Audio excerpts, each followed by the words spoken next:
First of all, I'd like to say welcome. Welcome to Hassle Free Car and the GI Vehicle Exchange. I'm going to go through in this video, go through a lot of um, different things about how we operate and different aspects of your job to help prepare you before you actually jump in and start doing things. But before I do any of that, I think I need to spend some time explaining exactly who we are, what the companies are that we work with, so you can understand the relationship. There is no company in the world that does what we do. We're one of a kind. I founded the company a couple of years ago, and with a very specific purpose in mind, and that was to provide a way for people to rent vehicles through car sharing platforms without having to do the work themselves. Just a little backstory on the company. So when I started sharing my own vehicle on a marketplace called Turo, and I'll get into exactly what that is here in just a second. But I just saw a Facebook ad for Turo. It was 4 or 5 years ago now, and started renting out my own car on the platform and realized there was an opportunity. So actually, it was first I had an extra car that we weren't driving. And then that one was doing so well, I decided to rent out the car that I was driving at that time and upgraded myself to a nicer car. And it kind of grew from there. I ended up buying a couple vehicles, and really started to get excited about this whole prospect of sharing cars with other people. But what I realized is that it's a lot of work, and especially in Denver, as well as other markets. Most of the renters come from the airport. They pick up and drop off at the airport, the vast majority of them. So I needed to be at the airport. The cars needed to be at the airport. The problem is I didn't live close to the airport, and I still don't.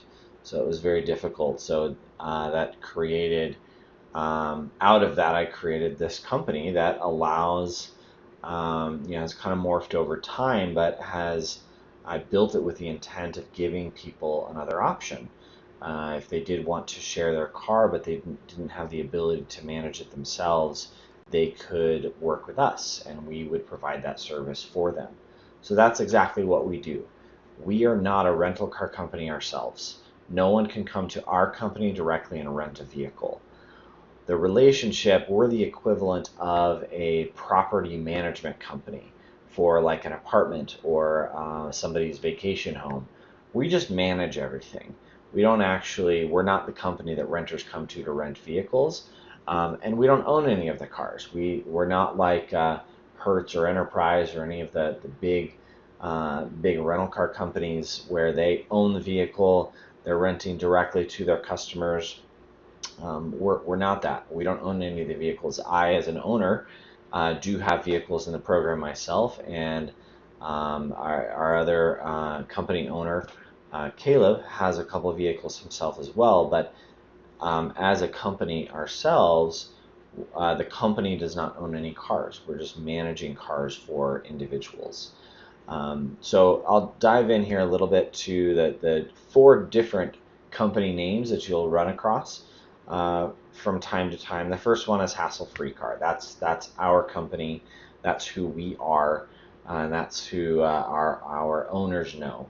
Renters won't necessarily know who Hassle Free Car is because they're not renting from Hassle Free Car, but that is who we are. So spend some time. I'm not going to go through this myself on this video, but go to our website, hasslefreecar.com, and check out information here. It kind of explains exactly what we do and what we provide to our owners. And then specifically, if you go to the details, that will give you more information about what exactly we do and what our owners hire us to do. The other brand or name that you will hear is Give, or GI Vehicle Exchange. This is also us. It's just another brand. And the difference between Hassle Free Car and the GI Vehicle Exchange, or Give, is that Give is geared toward military. So Hassle Free Car is, anybody can hire us to manage their vehicle and rent it out for them on a car sharing platform. Give is specifically for our service members. So when they anybody that's in the military or the Air Force or the Navy or the Coast Guard or what have you, any of those branches of the military, from time to time they're deployed overseas. And those deployments are typically 9 to 12 months of time. And so what we do, instead of them having to park their vehicle in a parking facility or a parking lot, a dirt parking lot, they still have to, even while it's there, they still have to make their payment on their car, pay for some insurance. We're an alternative to that. So we provide the same program we do for Hassle Free Car, but for the military. And we will take their car, make money for them while they're deployed, and send them money every month electronically. We share the revenue with them. They actually get more money than we do on their car. They get over half of the funds that we make on their vehicle deposited directly to them into their bank account while they're protecting our country. So that's what Give is. So if you have customers who maybe have questions about that, definitely make sure you're up to speed on what exactly that program is. Essentially it's a way for the American public to rent a vehicle and have over half of the money that they're paying for that rental actually go to somebody currently overseas protecting our country. And then when they return from their deployment, we will give their car right back to them. So that'll either be they'll pick it up at our facility, or more often than not, we will just have it delivered right back to them. So super cool program. It's still in its early days, early stages, but it's something that's definitely up and running. And some of the vehicles we manage, you'll notice, are Give cars, and those are the ones for our deployed military. So check this website out as well, givehicleexchange.com, and you can see some information about that so that you can speak to our customers about it if they have questions. Okay, so those are our two companies. CarShare Logic is also that's just the legal name of our company. Nobody really knows what that is, but you'll see that obviously on your paychecks and maybe on some paperwork from time to time. But Hassle Free Car and GI Vehicle Exchange are the brands that you will see, and those are things that people will hear about and know. But because we don't rent vehicles directly to our customers, we're just a management service. There are obviously marketplaces, or there is a place that people go to rent. And so those two places, we use two different marketplaces right now and may use additional ones in the future. However, the majority of them come from one of those marketplaces, and that's called Turo, Turo.com.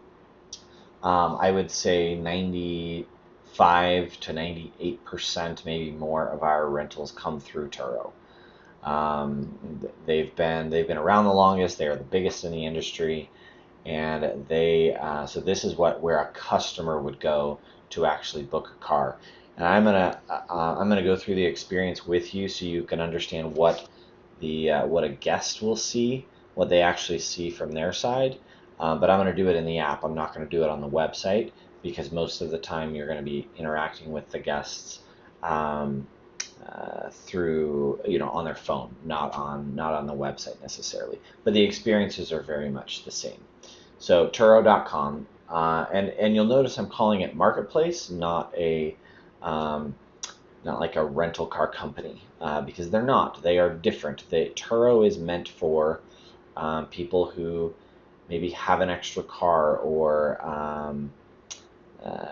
just they don't use their car a lot and they want to lend it to other people. It's not meant to be a rental car company. It is very different than that, and because of that, it's called a car sharing marketplace, not a rental car company.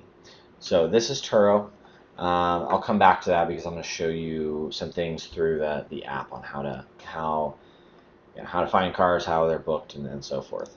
The other company, which is pretty new to Denver, but we're excited about and love, is Getaround. And Getaround is a younger company. They haven't been around quite as long, and they're not in as many places, but they are essentially the same thing, just another place for people to go on and borrow, pay to borrow someone else's car. Big difference with Turo and Getaround is Getaround requires that devices be installed in the cars, which allow guests to lock and unlock the cars remotely. Just for consistency's sake, even if it is a Getaround rental, we follow the same process and actually check their ID and everything in person before providing the keys.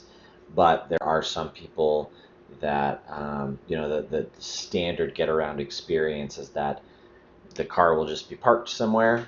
They'll take their phone, they'll walk up to the car and hit unlock at the time of the start time of their trip, and they'll be able to unlock the car and leave. We may get to that point at some point, but right now we don't do it that way. We actually check everyone's ID before we provide them the keys. So let's go over to. I'm gonna go to the app here. Let me close that. Okay, so here you can see my screen on my phone, and I've got the Turo app opened here. So I'm just going to walk you through a few things. So this is the Turo app. This is what the guest will see, and it's a lot like the website. You'll notice it's very much the same. There's 5 tabs at the bottom. Main one is the second one over is trips. Sorry, let me go back. Search. So whenever somebody's they're wanting to book a vehicle, they use this screen here. If they tap on the city, airport address, or hotel, they can put in a location, search for a car. I'm going to come back to that because I just want to show you the basics basic navigation of the app itself. Second tab over is where they will see their trips. And I'm logged into my account, so I can actually see the trips that are booked for my vehicles, but it'll show both. It will show both trips for my cars, as well as if I were to go rent someone else's vehicle, it will show in the same screen. And booked are ones that are current or upcoming, not yet completed, and then history are ones that have happened in the past. Let's see, what's activity? Oh, this is just a feed of your main activity feed, essentially, like these are the recent things that have happened, and so forth. Messages. So I'll expand on this a little bit more as well when we dive into, when I talk more about what we provide, but this is our guests they communicate with us through the message feed on the Turo app. It's not by text, not by phone typically. There is a phone number they can call from time to time if they really have to, that we kind of provide toward the end or like when their booking's getting close. But for the most part, all of the communication is through the Turo app. So if I click on this will take me to this particular trip, and you can see the message feed. It works a lot like chat, except we may not be able to respond immediately. We do typically respond very quickly, 24 hours a day. I'll talk to you about that, about our team as well. But this is essentially the feed. We never communicate directly in the app. We have an outside system that allows us to do this. But just this is the guest's experience. The fourth tab over, if you're a host, and I am a host, so let me talk a little bit about that. A host is someone that has a vehicle that they're lending out on the marketplace. Like for myself, this is, let me go back here. So host, and then these are my vehicles that I have available currently for other people to rent.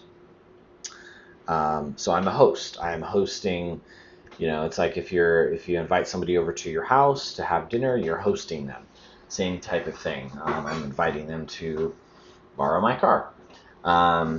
So it's kind of the same thing. The other side is the renter or the guest. What we call them is guests, and that it's very important that we use that terminology because they we want to treat all of them like guests, not customers, not renters. They are our guests. We want to take care of them and make sure they have everything that they need and would ever want. It's just a certain frame of mind and understanding that they are there and when they come to our facility and they use our things, they're coming to our home. They're coming to a place that we are responsible for, and we want to treat them like they're very welcome and taken care of. So we use the term guest.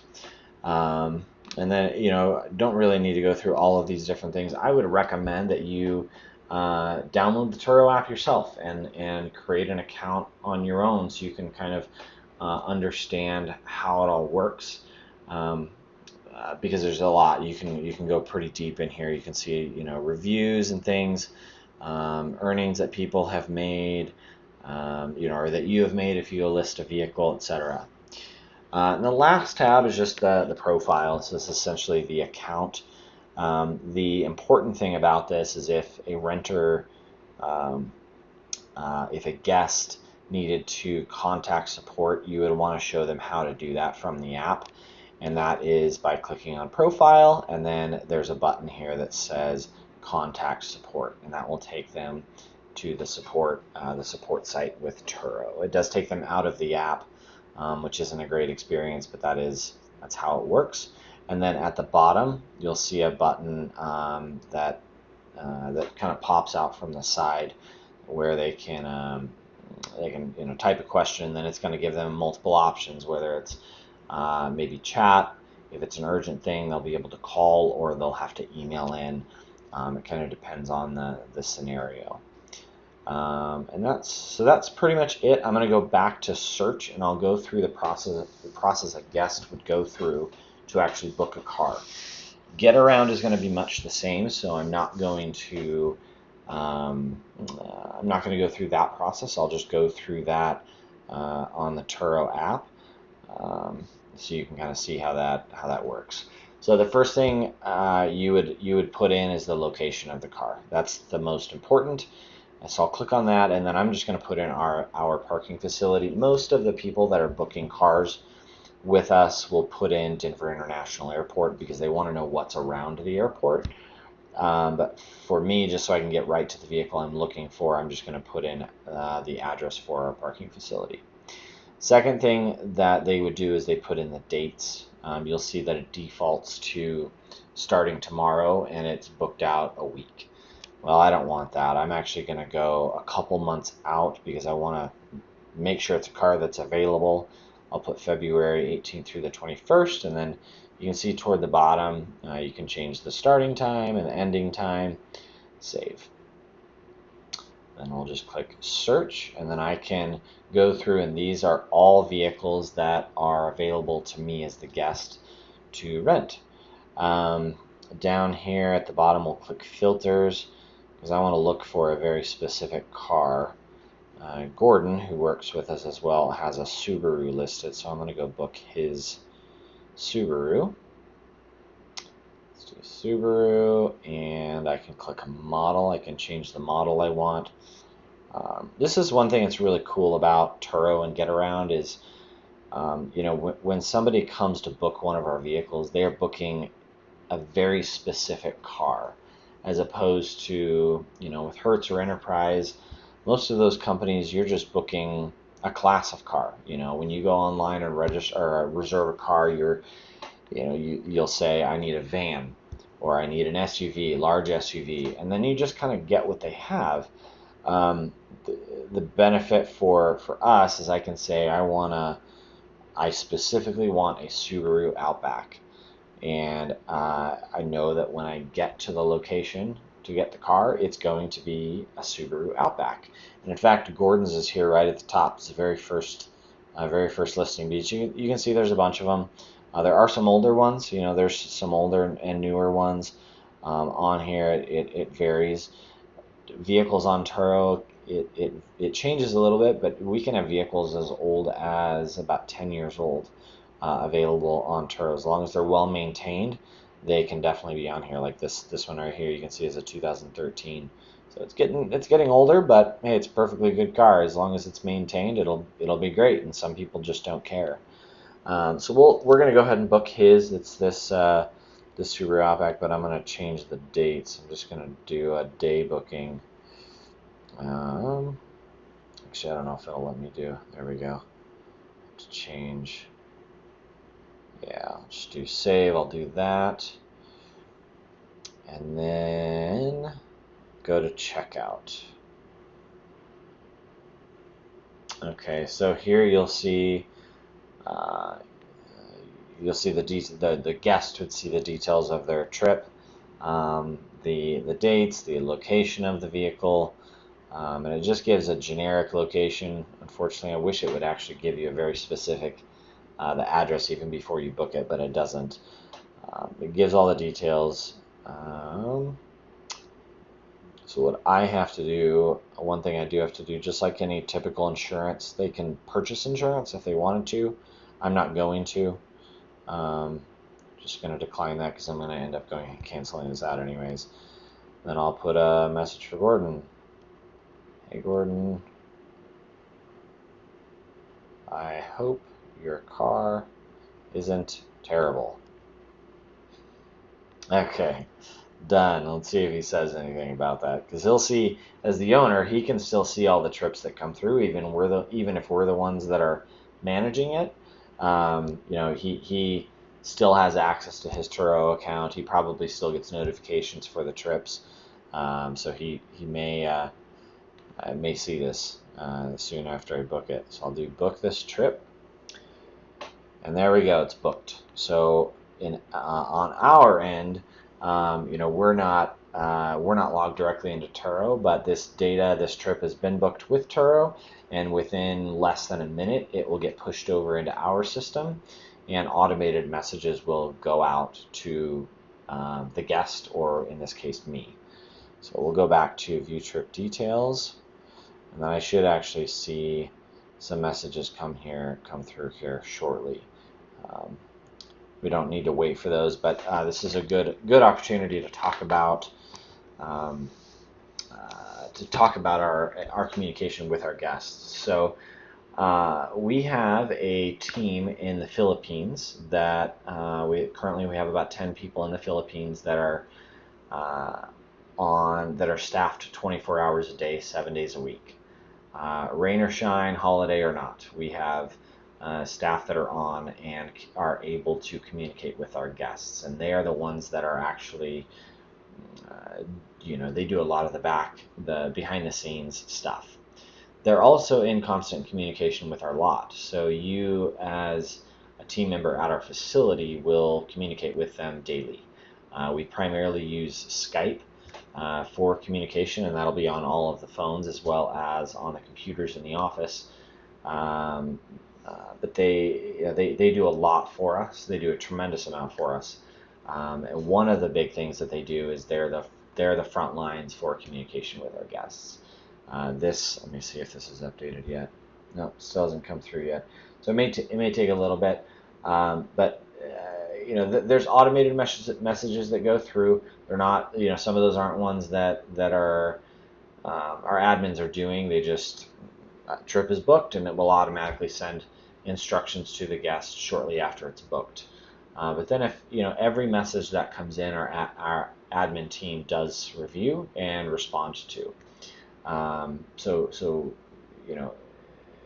to make sure every guest is being taken care of. We've recently made some structural changes as well to decrease our response time. So most of the messages that we are responding to are responded to within just a few minutes. It's very, very quick, which greatly increases the guest's experience. Whenever guests wait, and this is a big thing to keep in mind, we never want guests to wait. As much as possible, if we can do anything to not have them wait, we should do it. It's one of those things that it doesn't really matter what they're waiting for. Maybe they've shown up to get their car early. It doesn't really matter. There can be anxiety that's built up with guests, and messaging is no no different. There we go. You just saw the messages come through. So that's pretty much it for the Turo app. Like I said, the Get Around app is pretty much the same thing as far as booking. And when it comes into our system, which I will dive into here a little bit, we treat them all the same. They're no different to us. It doesn't matter whether it was booked through Get Around or Turo. It's a guest of ours, and they are borrowing a vehicle that we're responsible for. So it's important that we get them taken care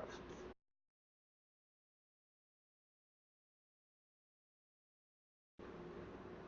Check, check, check.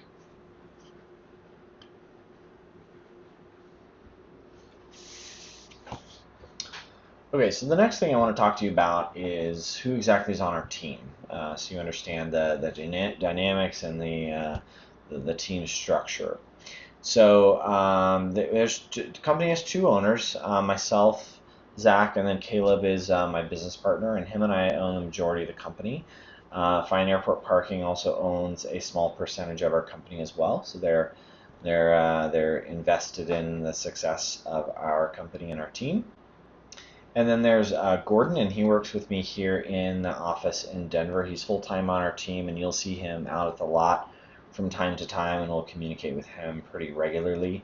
He handles a lot of the vehicle servicing, a lot of the owner relations stuff, and he oversees a lot of the day-to-day operations of things that happen off the lot. So what you guys do is extremely important, obviously, to our business.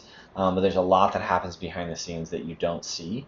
I work on a lot of different things in the company as well, and a lot of those things you won't see a lot of, but they're things that have to happen for the company to function. So Gordon is tremendously valuable. You'll meet him and see him from time to time, both at the lot and then when he's here, you'll see him on Skype as well. And then we have a team in the Philippines that we hire our own team. We don't outsource to a call center. We actually hire all every individual team member to work with us, and we have staff around the clock. We have staff 24 hours a day, 7 days a week in the Philippines, and they are on the front lines communicating with guests and double checking your work and processing reimbursements and providing our phone support for our owners. They also, if you go to our website, either the Give website or the Hassle Free Car website, you'll see a chat function. They're the ones that are on that as well. They do a ton of stuff, and you'll notice a lot of different things that they're doing through Skype, but they're also there to assist us. So, if there's a particular issue, unfortunately, issues do happen. We're not perfect. There will be problems you'll have to resolve from time to time, and they're there to help you. One thing that happens sometimes, which can be frustrating, but it does happen.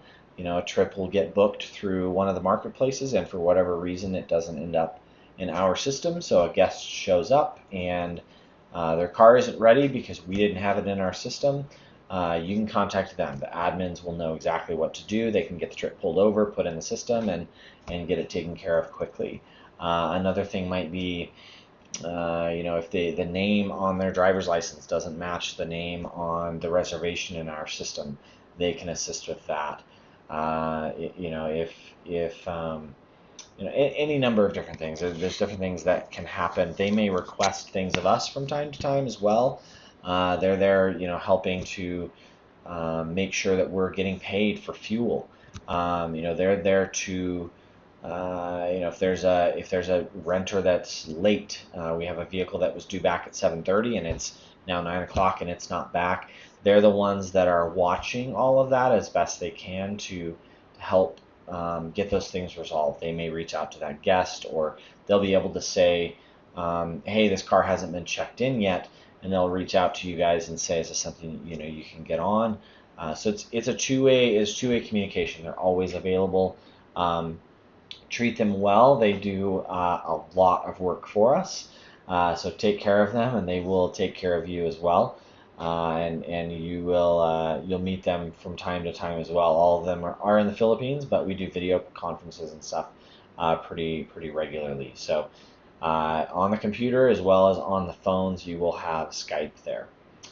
And then the other part of our team, which really isn't a part of our team, but they are people that we communicate with regularly, are the support teams for both Turo and GetAround. Both of those, we're mostly in the back office, mostly not really you guys, but at the lot. But a lot of our stuff that we work on regularly is with those support departments. And the other part of our team, again, not really, not us, but people that we work with closely are, body shops and our oil change guy who comes on site and does a lot of stuff. We have windshields that are replaced on site regularly that you'll need to work with. We have we have a mechanic and a body shop down in Arvada that we use. A lot of it's really on a daily basis. We have something mechanical going on with one of the vehicles that we're addressing. So that's really the team. So let's talk about guest communication expectations. Communication and customer service is one of the most critical things that we do, and making sure a guest feels taken care of is extremely important. We never want a guest to feel like they were brushed off, or they weren't taken care of, or that we could have done more for them and didn't. It is extremely important. It's everyone's job to make sure every guest feels taken care of. And it's very simple stuff, but it's very important. So one thing, for instance, is if you see one of our guests, or even a guest at Fine Airport Parking, maybe not even our guest, and you're passing them, acknowledge them, and say, just say hi. Look them in the eyes and say hi. Don't brush past and not acknowledge them. Those things can go a really long way to somebody having a great experience at our facility, more than you realize. They might have questions, but they're too nervous to ask, or they don't want to burden you. But we are there for our guests. We're not there just to do a job. We are there to help them, to provide them a service. And if we're not doing that, we're going to go out of business. We always need to put the guest first in absolutely everything that we do. If, for instance, if a guest gets off of a shuttle, acknowledge them. Even if you are helping one guest and then they walk up and you can't get to them right away, just acknowledge them and say, welcome to Denver, or maybe even something more simple. I'm just finishing up with them. I'll be right with you guys. Something very, very simple like that, as opposed to just continuing to work with this guest and ignoring them. They will get very irritated very quickly, even if they know you're helping somebody else. But they need acknowledgement. They need to know that you know that they're there and that you are doing everything you can to take care of them as quickly as possible. The other thing that just drives me crazy is, and that I won't put up with at all, is attitudes that make guests feel like they're inconveniencing us. One of my biggest pet peeves is if I walk into a store, or into somewhere, maybe a restaurant, and they don't even acknowledge me when I'm walking up to the front desk or wherever it is. And secondly, they then have an attitude that makes me feel like I'm inconveniencing them, like they're annoyed that I'm there. Absolutely is not okay under any circumstance. We always need to be friendly, have a smile, and and treat every guest like a friend, as much as possible, and be helpful. The other thing is help with bags. It's very basic things. Tips aren't super common, but you may get a tip with over the top service if you're helping somebody get their bags into their car. You'll get a tip. A lot of times you may get a tip. It's not going to be every time because we're not really providing a traditional valet service, but it can happen. Be helpful. Always be watching what guests are doing and make sure you're acknowledging them. Make sure you're helping them with whatever it is that they're doing, and take care of them quickly. We never. I mentioned this previously in the video. We don't ever want a guest waiting if they don't have to be. The perfect experience is a guest is dropped off right at their car. We're right there to meet them. We check their ID and they are in the car and out of there in less than a minute. It can happen. And it does happen regularly as long as we're on it and moving people quickly and getting them out of there. Um, the other thing I kind of want to talk about is customer service issues. There are going to be things that happen, and there's going to be things out of your control. The first thing I'll say is don't take anything personally, and just do whatever you can to help them. There are going to be things that we either made a mistake on, or there's just something out of our control, and I'll go through a couple of those. So one thing is common with electric cars. Our system allows people, not our system, I guess, Turo's system as well as GetAround, both of them allow people to book Teslas or electric cars almost back to back. They can have as little as 1 hour gap between trips. Well, unfortunately, Teslas, they take time to charge up. We don't have superchargers at our facility if we had a supercharger, it would take about an hour and a half or so to charge a car from dead. But they're massively expensive. And something we can't do.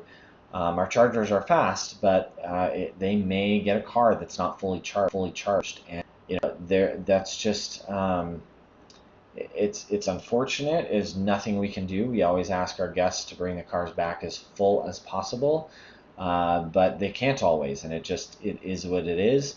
We also, when somebody books a Tesla, we actually message them at the beginning that tells them, please make sure you book the car with a 6 to 12 hour gap before your trip. Because if let's say they book the car at 6 a.m., we don't care if they don't get there till 6 p.m. That's totally fine. We're going to have that car ready to go at 6 a.m. And guess what? If it had just been returned and it's dead, we don't want them to show up for a couple hours anyways, because we want to give that car time to charge. But sometimes people don't see that, or I guess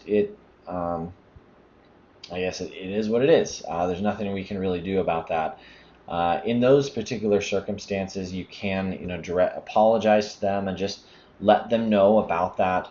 About how the marketplace works and how unfortunately the prior guest brought it back nearly empty, and we just simply it's physics. It can only charge so fast, but we do apologize. Never make excuses. Always be apologetic. And see if there's anything we can do. In that particular instance, you can also direct them to a supercharger that's close by. There's one at 40th and Pena Boulevard that is a supercharger, and they could go plug in there maybe for 30 minutes or so, and it would top it off. But just the most important thing is not particularly that, we always want to have a resolution as quickly as we can, and whatever you can think of or do to resolve the issue, do it. As long as it's something we can actually do. But if you can't, just if it's something that really is out of our control, ask the guests what they would want us to do. We'll always do our best to make it right. And always make sure there's follow-up. This is also very important. If you have a renter who maybe the car had been smoked in and we didn't get the smell out, they obviously can refuse to take the car, and then we have to just give them a full refund. and try and get them into a different car. Or if they do take the car, follow up. Like just say, let them know, I'm extremely sorry about this inconvenience. If you're willing to take the car, there's nothing I can do, but let me reach out to our team and we will follow up with you very shortly to see through the message feed on their app to see what we can do for you to make it right. And then let the admins know. Say, hey, here on this reservation, or you can give them the renter's name. Say, the car smelled like smoke, but the renter took it anyways. Can you see what we can do to make it right for them? Always make sure there's follow-up. There's nothing worse. Well, I guess there probably are things worse, but it's really bad for companies when, if you make a promise and we don't follow through with it. If you tell them that somebody's going to follow up, make sure someone follows up. If you have a manager there, let the manager know. Make sure that there's follow-up, because without that follow-up, it's just going to get worse and worse and worse.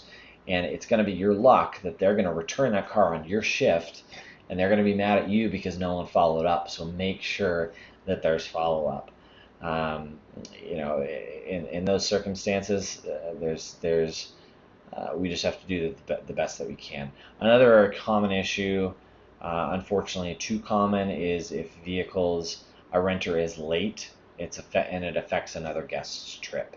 Like I said, the marketplaces will allow you to have as little as a 1 hour gap between trips, and unfortunately, if one guest is late, that next guest is going to be there in an hour, and that car hasn't returned. That guest is going to come and try and get the car, and there's going to be no car. Our team, the admin team, can help you out with that. They have processes for that where they're going to be able to see if there's a replacement car that they can swap into. And without getting into details, there are rules around which vehicles we can swap people into. Essentially, it has to be the same owner. So let's say Sean owns 5 different vehicles. They've booked this one vehicle. It hasn't been returned, but Sean has another vehicle that will also work for the renter that's available. We can switch them into that car as long as the renter is okay with it. We couldn't switch that renter into a vehicle owned by another owner. So that's just a specific example. You don't need to particularly know that. The admins will take care of that, but just so you know, that does happen. And let's say we don't have a vehicle that we can swap them into. What would happen in that case is we would cancel a trip on our end, and then they could go search for a different vehicle that we manage. And we will have a computer in our waiting room that they'd be able to use to try and search another vehicle. But again, it's no different than any other scenario. Just do the best that you possibly can to let them know that we're getting them taken care of. Use the admin team as much as you can to help you with those situations, and create urgency for them. Let them know, hey, the guest is waiting here, is very upset. Can we please hurry as quickly as possible to get them taken care of? And we just do the best that we can. Obviously, be apologetic. Let them know that we're extremely sorry for the inconvenience, and we'll just do the best that we can to make it right. And never be afraid to get a manager involved if you have to help speed up the process. In those situations, time is everything. If a guest gets there and their vehicle's not ready, but we're able to find a replacement car pretty quickly and get them back on the road within 15-20 minutes, that's not too bad. They'll be, they might be okay with that. That would work. It's an inconvenience, and they may still be upset, but all we can do is the best that we can do. So put guests first. Always pay attention to them. Always acknowledge them, and everybody will be happy. So next, I want to talk about just some general rules that we abide by when, for our operation to be as positive and effective as possible. The first one is we never put keys in pockets. You would be Blown away by the number of times we've had keys put in pockets. Someone goes home, they forget it's in their pocket, they go to bed, and now we've got a renter that is there for that car and we can't find the key. It happens all the time. It's not intentional. We just forget. We're not paying attention. Don't put keys in pockets ever. It can't happen. If it does happen, you can be written up for that. Even if it doesn't cause an issue, it creates a risk that's unnecessary that can cause major problems for us and for guests. The next thing is never leave keys in cars. The only exception to this would be in the wash bay, and even when they're in the wash bay, you need to be very careful not to accidentally lock the car, because that's happened, especially when you're wiping things down. Make sure you don't hit the lock button. Don't leave them in the car. If the car is left in the pickup area, don't leave the keys in it. Somebody could walk up and steal that car very easily. So never leave keys in cars except for in the wash bay while it is actively being washed, and never put them in your pocket. If you're in possession of a vehicle, you should have those keys on you, or with you. We can have carabiners or something for you to put keys on, but don't put them in your pockets. Don't put them and leave them in the cars. So lot, rules for the lot. Speed limit's 10 miles an hour. Don't go faster than that. Even going 15, 20 miles an hour, you can feel safe, but cars, we've had multiple accidents, even in the short amount of time that we've been there, from somebody pulling out, not enough time to stop. It's tough to see cars when you're pulling out. It's unnecessary. 10 miles an hour is the speed limit. Don't go over that. Also go the correct direction. All over the lot there are arrows that show you which direction you need to go and which direction traffic should be going. Make sure you are going the correct direction. I know it may appear like, oh, there's nobody down this, I can just cut down this one lane, but it's just an additional risk that's unnecessary. Go one lane over and go down the correct lane in the correct direction. And whenever possible, avoid going really close to the lobby. Around the lobby area is where a lot of foot traffic is, and a lot of traffic in general. We've got valets, we've got cars coming and going there constantly. If it makes sense, go around, go up a lane and over or something. You don't have to do that every time, but just if it's getting really hectic around there, just avoid that area altogether. It help keep traffic and congestion down there and minimize accidents.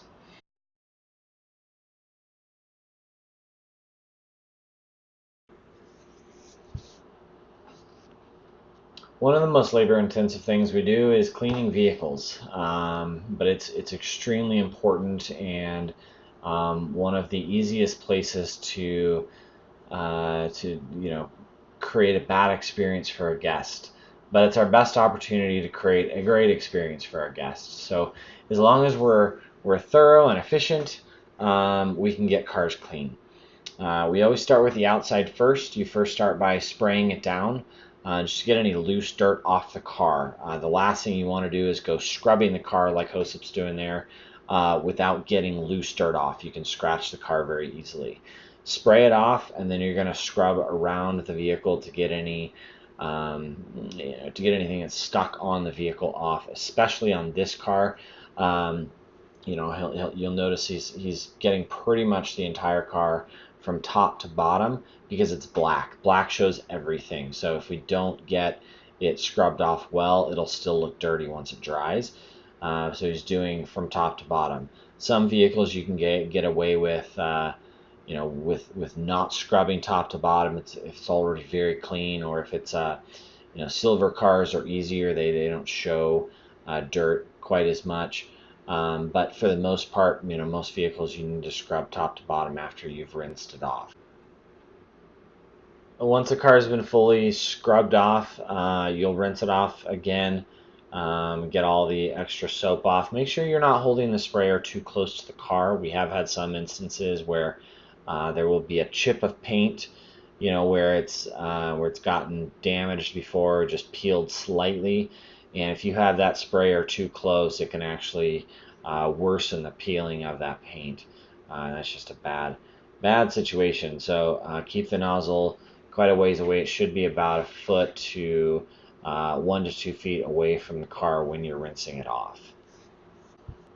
Once you finish the outside of the car, you pull it forward. We always do. We do washing in the front part of the bay where it's dry, and you're going to start by vacuuming. Get all the loose dirt out. Make sure you get the trunk, all around the mats. You check underneath the seats. Under the seats is a very common place for trash, so it's extremely important that you check under there and get vacuumed. A car that's not thoroughly vacuumed can easily look very dirty. Check seats too. Vacuum seats if you need to.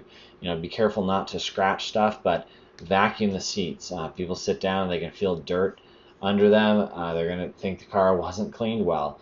Get around the edges. You'll see HOSUP getting like up in the top and around the door jamb. It doesn't take long. Just vacuum thoroughly. And you can see, check the seat for any loose dirt. Checking under the seat, and then the last thing after you have after you vacuumed is to wipe everything down, and that includes cup holders, door jambs. People put their feet on the door jambs. Dust gets piled up on the dash up there. Make sure that gets wiped down. Stuff gets stuck in those cup holders. Like food and debris and drinks get spilled. Make sure you wipe that whole center console.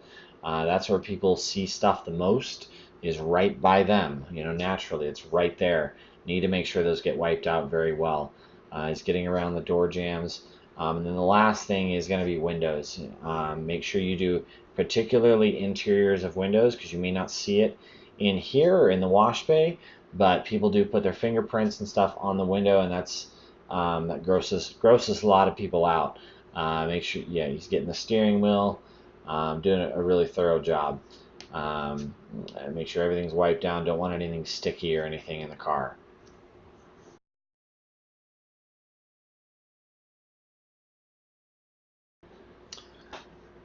So now we're going to jump into our main system that you will use day in and day out, that really drives our company. This is where all of everything happens, as far as checking vehicles in, checking them out, knowing which vehicles are going to be picked up, which ones are returning, everything. And this system's called Podio. Everyone gets their own account, so what'll happen is when you're first hired, we're going to add an account for you to this system, where you can log in, and you'll be able to log in both on the computers as well as on your phones, and you will use a work phone. So we have iPhones that you'll be able to use throughout your shifts. So I'll just start off with a general tutorial on Podio itself, and then what the apps are that you'll use on a daily basis. So when you first log in, you'll see something like this. Over here, it'll say Hassle-Free Car, and then you'll see Denver Ops. There's other workspaces here, but these are more back office things that you shouldn't see. You'll just see Denver Ops. Then over here, we'll go in the top here. These are what are called apps. So within the Denver Ops workspace, we have different apps. So up here is the schedule, and this isn't a great example right here and now, but we do have, this generally will tell you what's happening. Here, let's go to pending to do, no service. Okay, here we go. It looks like we do have some older things we need to clear out of here, but this generally will give you an idea of where we're at. So, and eventually we're also going to have big TVs on the wall, so it'll look different than this, but what this does over here, these are views. So here on the schedule, I'm just looking at this is no service. This is pending items that are that still need something done with them. So today is the 10th. So I'm right here. These things somehow these need to be cleared out. I'm not sure totally. It looks like there's some test stuff in there. But these are vehicles that are scheduled to be returned. It tells you the marketplace that they're coming from, and then the status. These are all going to be pending. But this will tell you right here, just so you understand how to read this. This is RET means return. The state of the license plate, so CO for Colorado, we've got one for Arizona or AZ, TN's Tennessee, Minnesota. So that's the state that the license plate's from. Then the license plate number itself, and then the model of the vehicle. So this is a Subaru Outback, but we just put Outback. And then right here at the very end, this is the renter's name. It's always going to be last name, first name. Last name first, first name second. And this is a vehicle that is scheduled to be returned today at 9 p.m. It's currently 8:09, so they're not late. Looks like we're running on time right now. And then we've got deliveries down here. And you also see the stuff in the middle column here. DEL, the license plate, the vehicle. This looks like a Chrysler. This would be a Chrysler 300. Joseph is the renter, and this is a delivery. He's picking it up on the 11th. Now, this is one weird thing about the system, and I'm glad it brought this up because this is just a weird example or something weird that it does. This is midnight. When there's no time, that means it's midnight. For some reason, I don't know why, but it just doesn't show the time. Whenever it's exactly midnight, it just won't show the time at all. So just something quirky about the system that you should know about. We'll keep going over, and some of these things I'm going to go in more depth on the phone to show you, but I'll just give you a general idea of what all these are and explanations first. Identity. This is the app that you will use to actually check someone's ID when they come to pick up the car. Every single vehicle, no matter what, you have to get their ID, and you have to make sure that it matches our system. If you provide a vehicle to somebody without checking their ID, you could end up giving them the wrong car. You could give somebody not authorized, give someone a car that they're not authorized to take, and we could potentially be liable for that vehicle if it's stolen or what have you. Every single vehicle, every single every single renter must have their ID checked, and that's done through the Identity app. Checkout is another app, and you won't see the data in here, just so you know as I'm going through here. It says 0. So when you submit something, all this is for is to submit a new record. Once they're submitted, it goes into a completely separate part of the system, and you can't access it anymore. It just saves it and then pushes it out. That's it. The only thing you're ever going to see anything in is the schedule. Checkout is for when a vehicle is being prepared to leave. It's going out. We are checking it out, meaning it's leaving. Yeah, it's just going out. That would be at the beginning of someone's trip. So they're coming in on the schedule. It would be called a pickup, and or a delivery. Sorry, it would be called a delivery. We used to. The reason it's called that is because we used to actually deliver cars to people. We don't anymore. It's always picked up and dropped off at our facility. But so checkout is for delivery. Check-in is when it comes back. So out is when it's leaving the lot. It's going out. And check-in is when it's coming back in from a trip. Now you'll see here there's EV out and EV in. That stands for electric vehicle. So all of the vehicles that are not full electric are done in check-in and check-out. Electric vehicles are separate because the process is slightly different because they have different needs. Currently, at this time, the only electric vehicles that we have, all electric, are Teslas. We do have some hybrids. I think we have some, like a Toyota Camry or something that's hybrid. We have multiple vehicles that are hybrid.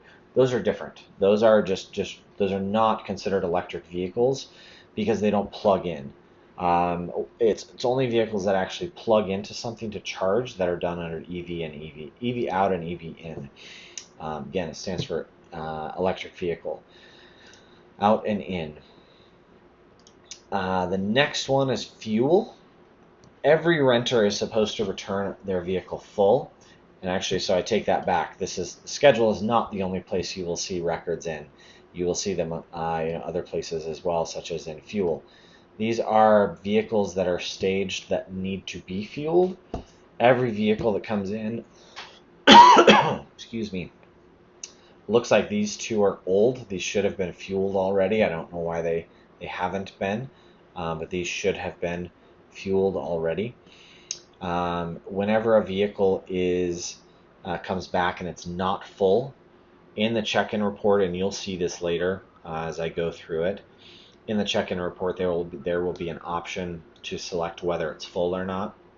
If it's not full, it creates a record and puts it here, and then you'll go in and actually update the record, fill it. You take photos at the gas pump, and then it'll process it out from there.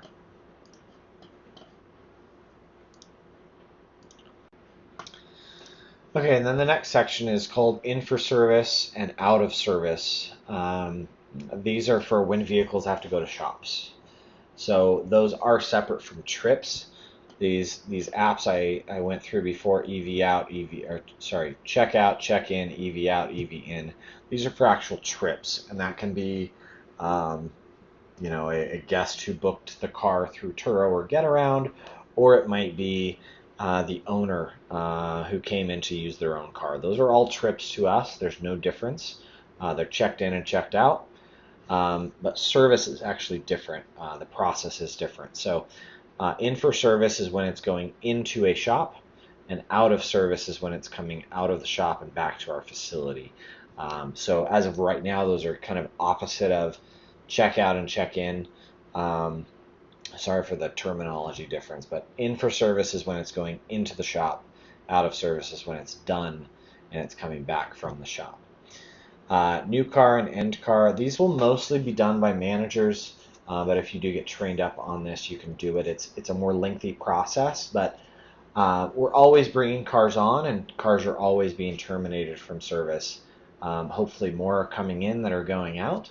But a new car is essentially a vehicle that we've just gotten, and we're starting new management for it.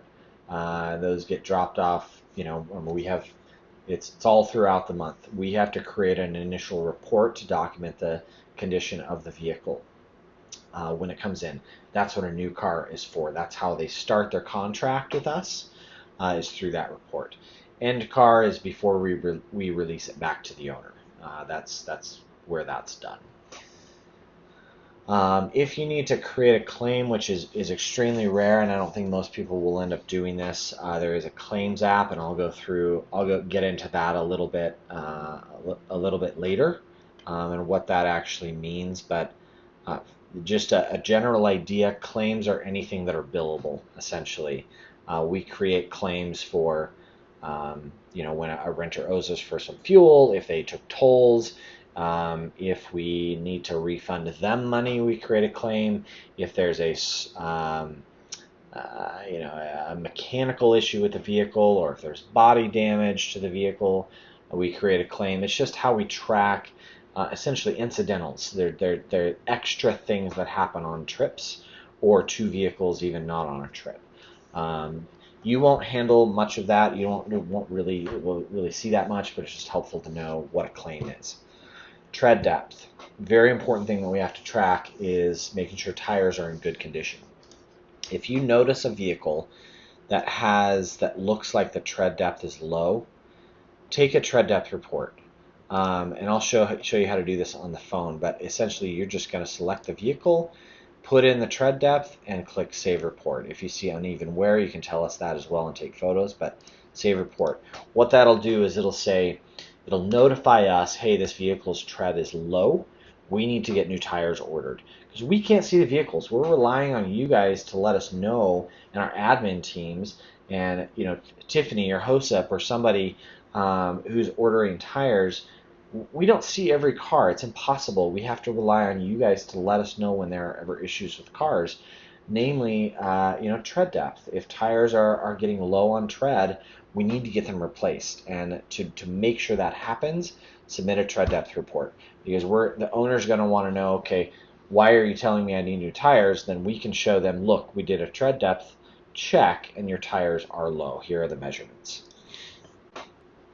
Wipers, if a vehicle ends up needing new wipers, you would just report that here. That's something you can swap out, but we need to make sure they get billed for it, so you would submit that through that. Access issues. This is not used very commonly, but it does happen from time to time. Let's say you have a vehicle that let me back up here. So all of our vehicles have access to Fine Airport Parking via an electronic reader. So in the vehicle, or a toll tag, it uses the E470 toll tag, which is or express toll. That toll number, that tag number, gets registered in the Fine Airport Parking system, and that's what allows the gates to open and close. Our guests do not have to pull tickets or anything like that. They pull up to the gate and it will open automatically. If you have an instance where the gate's not opening automatically, report it, because what it may be is the number got entered into our system incorrectly, or maybe the sticker's been damaged. Sometimes those things just stop working for some reason. They break, or something in there from the sun or the heat or something. Report it. That way we know. You just click on this. You're going to add a report. And by the way, pretty much everything in here is just click on the app and click add. And that's what it is. All you're ever doing is adding reports. So let's say this Toyota Tundra, does it have a transponder? Yes. If you can take a photo of it, great. Otherwise, get the number for it if you can get that. If you don't have either of those, then fine. Just click submit issue. That will at least get on our radar then, so we know, oh, this car's having a problem with the toll tag, and we can get it replaced or get that issue fixed. Lost and found. If you find lost items in a car, report them. Please don't steal them. Theft is not something we can tolerate. Items in cars are the property of the renters, and we want to get their items back to them. So if you find something in a car that might be of value, put it in lost and found and report it here. It's very important. Otherwise, we're not going to know which trip it was for. If a car just returned, grab the plate number, know when it returned, and you can go in here and find the trip. And in fact, so earlier in my video, I had booked that car with Gordon's car. It's right here. You'll see that reservation there. So yeah, that's lost and found. Report it, take photos of it. Put it in lost and found. If it's something of value, make sure it gets to a manager. Those things need to be locked up. Please don't leave them out. We are responsible for guests' items. Even if they did make a mistake and they left it in the car, we still need to do the right thing and get it back to them. Stickers. If you are ever asked to put a toll sticker on a vehicle, this is where you would report it. All you do is you take the sticker off of the little piece of paper, and it goes on the inside of the windshield, the bottom driver side corner of the windshield, and it gets stuck down there in the corner. When you put that on the car, you're going to do add sticker, put in the license plate number, put in the sticker number, and take a photo of the sticker and click save. Our admin team in the Philippines will then take that and get it registered in the Fine Airport Parking system, so that it has access to gates, and it will get that sticker registered with that vehicle for billing if they take tolls. Plates. Similar thing, but this is for license plates. So if license plates are ever changed, or we get new registration stickers or something, you do the same thing. You're going to do add plate, select the vehicle that it's actually for, and then notate, is it a new license plate or new stickers? Put the state that the plate's from, put the license plate number in there, photo of the license plate, photo of the registration, and then the renewal date. Pretty straightforward. Put all this info in and click save. And then what we will do is get it updated in our system so that we have to track, when cars are coming up for renewal, so that the owners know, hey, I got to pay my registration. They'll forget, if we don't remind them. So it's important that all that information's in there. Fuel fill up. You don't need to worry about this. Managers will do this. This is for when our fuel tank gets filled from our fuel vendor. This is not for vehicles. This is for the big tank getting filled and how we report that. Photo shoots we don't use anymore, so you can ignore that. And alerts we don't use. If an owner, this one's one that we don't use, but we should use more. If we have a new owner who's dropping off a new vehicle, you can actually have a confirmation sent to them, because we've had instances where an owner will say, how do I know that I'm giving my car to the right person or something? They want some type of confirmation from us saying, yes, we are taking possession of the car.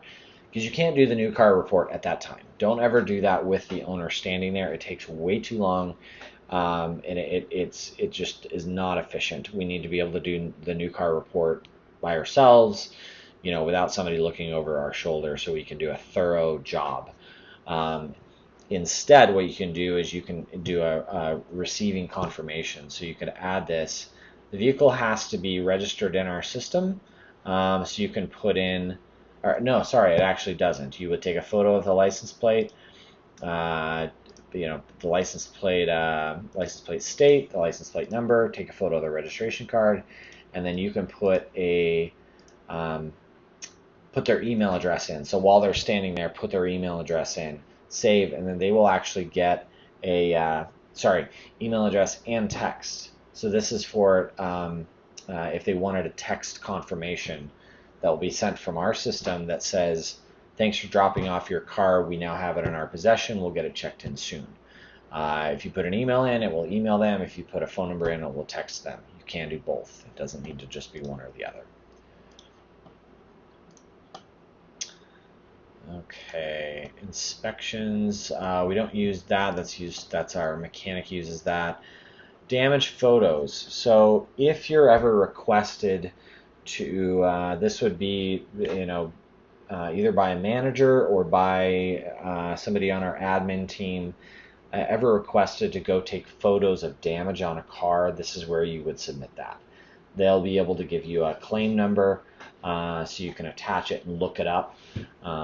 But part of our job, and I'll go into damage inspections a little bit next, but part of our job is documentation. We have to document that vehicles are, the extent of what the damage is or isn't. If a vehicle is not damaged, we have to have photo proof that it's not. And if it is damaged, we need photo proof that it is. And then we have to, take damage photos with rulers as well. So if you're asked to take photos of particular damage, take multiple photos from different angles, and then at the lot you'll see these rulers, magnetic rulers you can stick on the car, because we need to know how big it is. And we can't tell from a photo itself. We need an actual ruler to give us that information. So that would be where you would do that.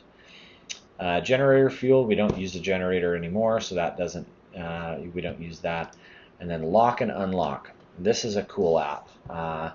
Remember in a previous video I did, I talked about Get Around and how you can actually, the guests can walk up to a car and unlock it. Well, if the car is on Get Around, we can do the same thing. You can submit a request through here and it will happen within 15 to 30 seconds maybe. It is a little bit delayed, but it still will serve the purpose. So all of these vehicles are on Get Around. So you would just need the license plate and put in select the vehicle you want, put in if you want to lock it or unlock it, and then click submit, save lock or unlock request. That will, the biggest time that we use that is if keys get locked in a car accidentally. Do everything you can to not lock keys in cars. They shouldn't be. That shouldn't really ever happen. We shouldn't be leaving car keys in cars ever, but maybe renters might do that or something, and that's a good way to be able to unlock the car if it's on get around.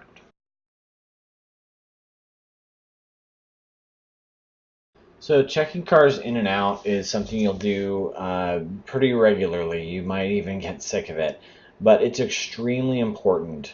We document both the interior and the exterior of every car, and without doing that, we can be held liable for damage. So you'll notice here, Josep's taking photos of the inside of the car. You take a photo into each doorway, and then he got a photo of the exterior of the entire car. Now he's getting the inside of the trunk, taking a photo of that, and then he'll get a photo of the roof. Got a photo of the roof. Now he's getting a photo of underneath the undercarriage of the vehicle. Unfortunately, we can see damage on the underside of cars sometimes, so we need to document even down there. All the sides of the vehicle. He had gotten the roof earlier, particularly for hail. We have to watch for hail. Hail is a huge problem in Colorado. And can cost an obscene amount of money to repair. You can see now he's going on that side and getting interiors of the shots. Mostly we want to see, partially we want to see is the vehicle clean. Was it cleaned well? You can see you got another photo. Actually, those are photos of the windshield. We take 2 photos of each windshield so that we can tell if it's cracked or chipped or anything like that. On the interior of the car, tears in seats. Look for that kind of stuff. We need to stay on top of that. Last thing he's going to take a photo of here is the dash on the car to document the miles and fuel level. So we'll go through another vehicle here being checked in. Josep's always super fast, so he's somebody you're going to want to strive to keep up with. His time on checking out that car, and that was a vehicle that was prepped to go out on a trip, so our damage inspection doesn't need to be as thorough. You're noticing here with this vehicle that's being checked in, just came back from a trip, so we need to be thoroughly checking for damage. That's something you need to be doing as you're walking around the vehicle and photographing any damage that you see. He's also getting photos of the interior of the vehicle to show any potential damage there. Another thing you'll notice, like he's looking around the bottom of the vehicle, check wheels. That's a big problem for damage, is wheel rash. Even if you don't know if something's new or not, you can see he's pointing to some damage there. He sees it must be a scratch or a dent. It doesn't matter how insignificant it is. It may not be claimable, but we still need to document it to make sure that in case it is claimable, we can get it covered. And in order for us to get things like that covered, we have to have photos. We have to show that the damage was new on each trip. He's getting photos there of the interior of the car. Be checking the leather, checking for any tears that there might be. As you can see here, obviously, we're going on about a minute, so it does take longer to do a check-in of a car, but please be thorough. Take a few minutes and thoroughly inspect the vehicle and document any damage that you see. Wheel rash, check for hail. Hail is, again, it's a huge one. Scuffs on the front bumper, in particular windshields. Windshields get cracks and chips. If you see any crack or chip in a windshield, that's the most common damage that we see, is cracks and chips in a windshield. So he sees a chip in the windshield, he's pointing at it and taking a photo of it. Check those thoroughly. Check windshields very thoroughly. And again, wheel rash, body damage around the vehicle, any dent, scratch, or anything, and look toward the bottom of the vehicle for any scrapes. That's also a very common place you'll see damage. Getting all the exterior photos as he goes around, and I think the best way to check for hail is when you're walking around the vehicle, let the light roll across the top. You'll see little indentations. Some of it is really easy to see, and some of it's harder. But even if it's really hard to see, it can end up costing a lot of money. Last thing, if you see errors on the dash, like a check engine light or something's on, make sure you notate those things. Typically, it's just going to be a mechanical thing.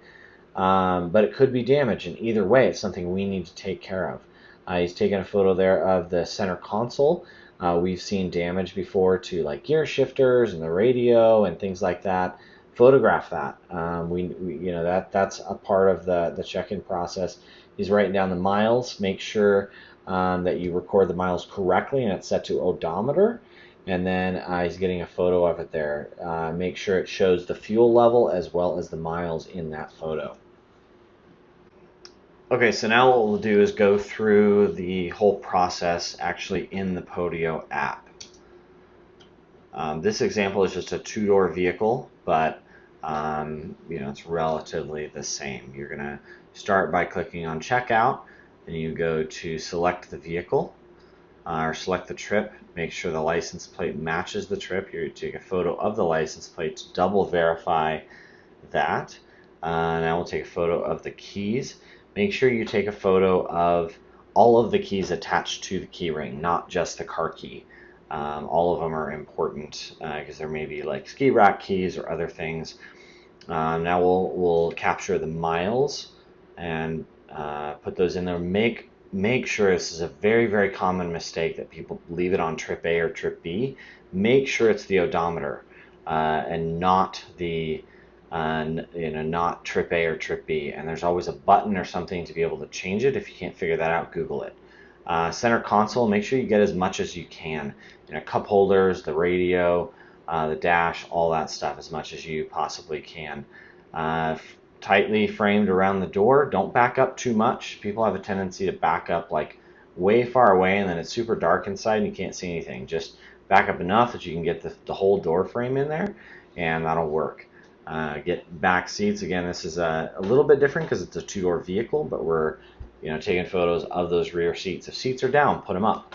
You know, a big thing on the interior is the material, like the leather or the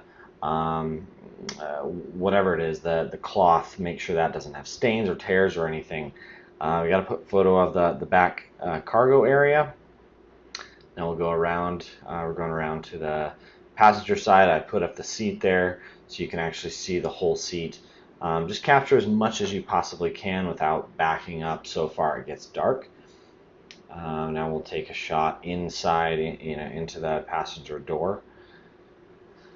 And then we'll work our way around the car. We take 4 exterior photos of the vehicle, the front, the back, and each of the sides. If you're in a super tight space, you don't have to have it exactly straight on. You can see some of mine are kind of from a little bit of an angle. That's okay. Just make sure, you know, you're getting the whole side of the vehicle, and don't back up way far away either. You know, with those, I mean, have the car tightly framed in the shot as much as you can to help us be able to see damage and things. Windshields, we always take 2 photos, and in both photos you need to have the entire windshield in both photos, because damages can be hard to see in certain angles. That's why we take 2, because it'll have different glares in different spots. 1 photo of the roof, just front to back. You don't need to take one in the front and the back. If you can, that's great, but you don't need to. I'll take a photo of the undercarriage as well, just you know, far enough back that you can see both of the front tires. Mostly we're looking for things that are hanging down or anything abnormal underneath the vehicle. You can do this process as you're walking around the car, and as you are walking around, like as you get used to this, you'll be able to navigate this a little better and faster. I just go in this sample, I'm going top to bottom, walking around the car again and taking photos of any damage that I see, no matter how insignificant it is. Let's get it photographed. If it's hard to see, you know, use your finger and point at it in the photo. It really helps us know what exactly is damaged and what's not, because a lot of times we're just looking at this from just the photo. We aren't there to always see the vehicle, and we're having to make determinations just based on photos. I got some curb rash. That's also like I've mentioned in the past, is extremely common and something we really need to look for, because those can get extremely expensive to fix. I got some scratches on the gas cap there. Looks like there's another little dent on the side of the hood. As you're checking out, just take photos of any damage that you see quickly, and just so we have some extra documentation. So that whole process took about 4.5 minutes to check out a car. It was very thorough. It was a very thorough inspection. Now we're going to go to check in the vehicle now. So I'm going into the check-in process, type in the license plate at the top to search for the trip, and select it there. Take a photo of the license plate, again, to just double confirm, make sure that is the license plate that's listed on that trip there that we selected. Take a photo of the outside of the car, and as I'm going around, we do what's called a trunk to trunk. You walk all the way around the vehicle from the trunk, and you end at the trunk. Taking note of and taking photos of any damage that you see on the vehicle. And obviously turn the phone, as you can see here, I'm turning the phone sideways for, horizontal photos that need to be taken. Don't take the side of the car vertical. Turn the phone sideways and take it sideways. It's much easier for us to be able to see the actual damage on the vehicle, or to actually see a high resolution photo of the vehicle. As you're going through too, make notes of the damage that you see. We need a notation. Just based on that tiny photo, I have no clue where that is on the car. I have no clue, how big that damage is or anything. We need something written to give us an indication of where exactly and what exactly that damage is. So I've got that dent on the hood. Taking a photo of that again as well. It looks like there's some scrapes on the front fender of the vehicle, front driver's side fender of the vehicle as well.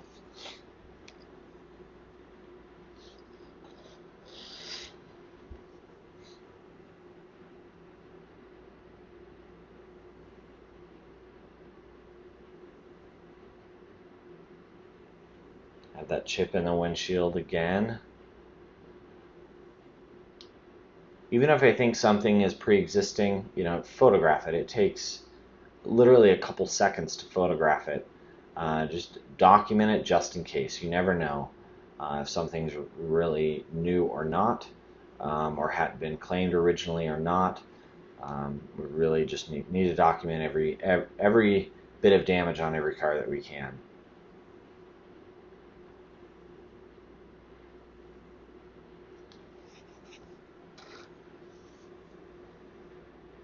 Got that wheel rash again.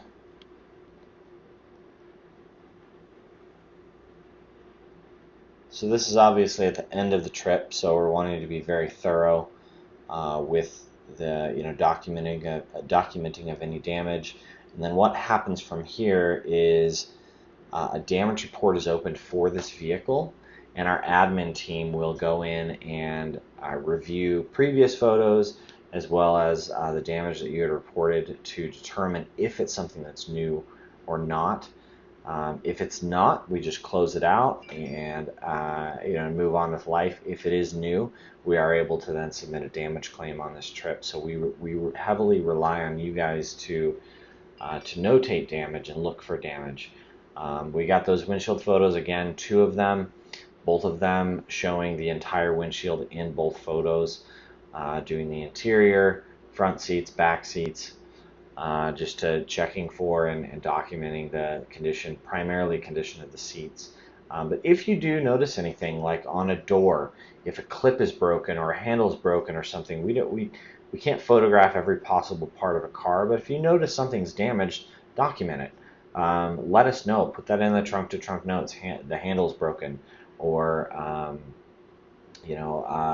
in the trunk to trunk notes. If you see excessive filth in the car, something spilled, put that stuff in there, because we need to be able to charge the owner for that and make sure we get it addressed before the next trip.